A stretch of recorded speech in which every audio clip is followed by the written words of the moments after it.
Hello everyone, this is Simon. And this is Matthias.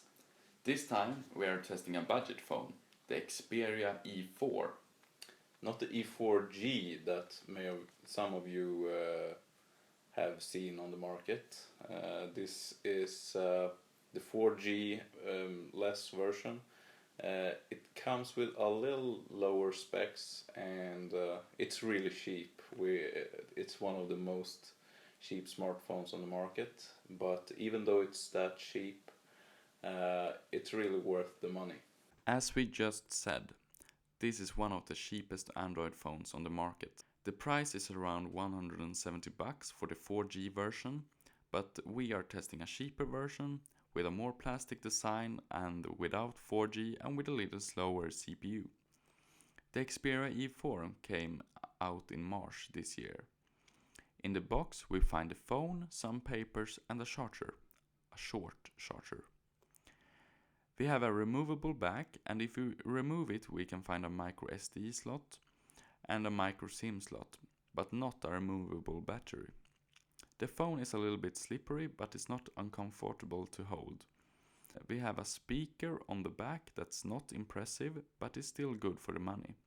The E4 have a vibration motor that sucks. The vibration is way too heavy and feels cheap. So if you're not a fan of that, this box should not be checked. And the screen, there's not too much to say about the screen, but it's a 5-inch screen with 540 x 960, which results in a 220 ppi screen. That is not too good. If you would compare it with screens like 4 years ago, that would be average or maybe good.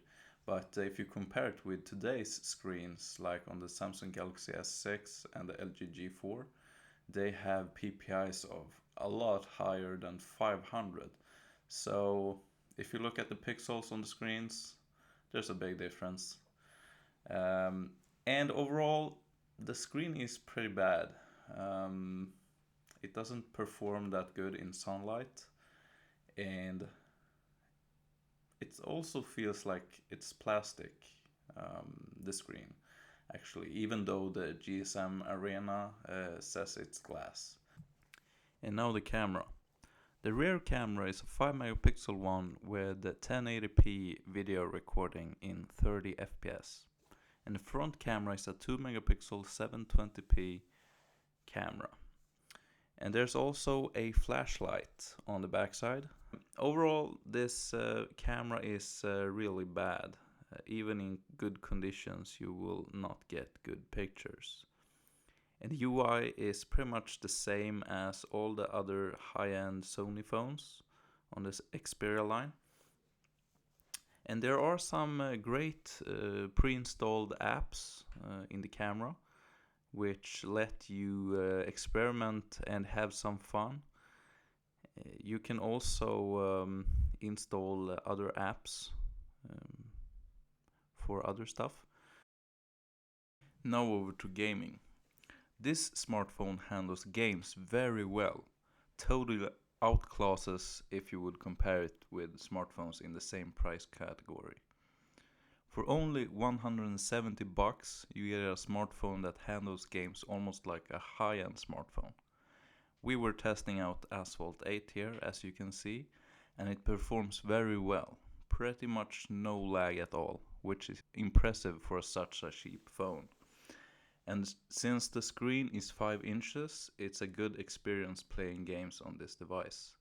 Even the speaker on the back is well placed compared to many other phones which block the sound when you're playing games.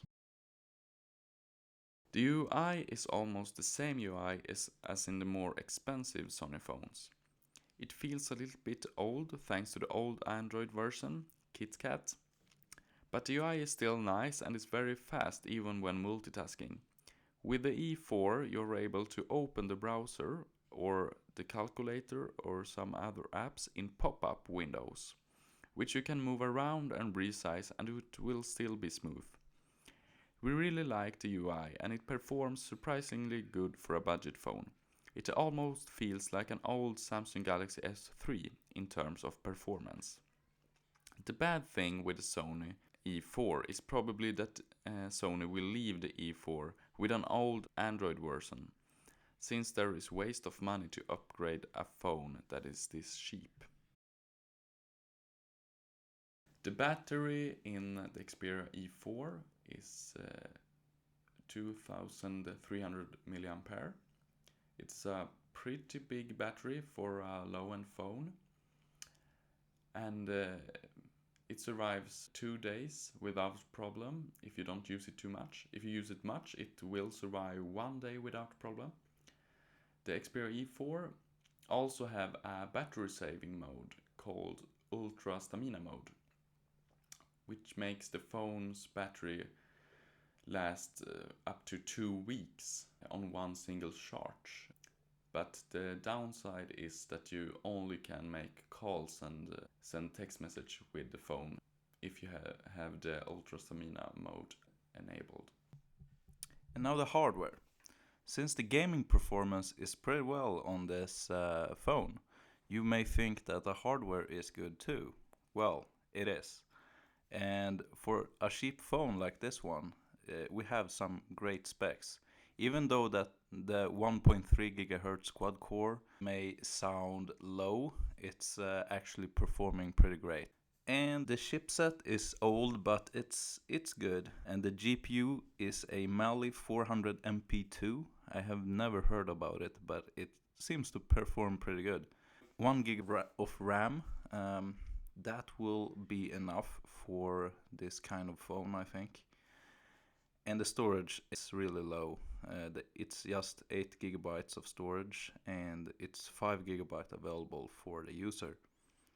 And there's FM radio, which is pretty rare on today's smartphones, so that is a plus. And on this version that we are testing, there's no 4G.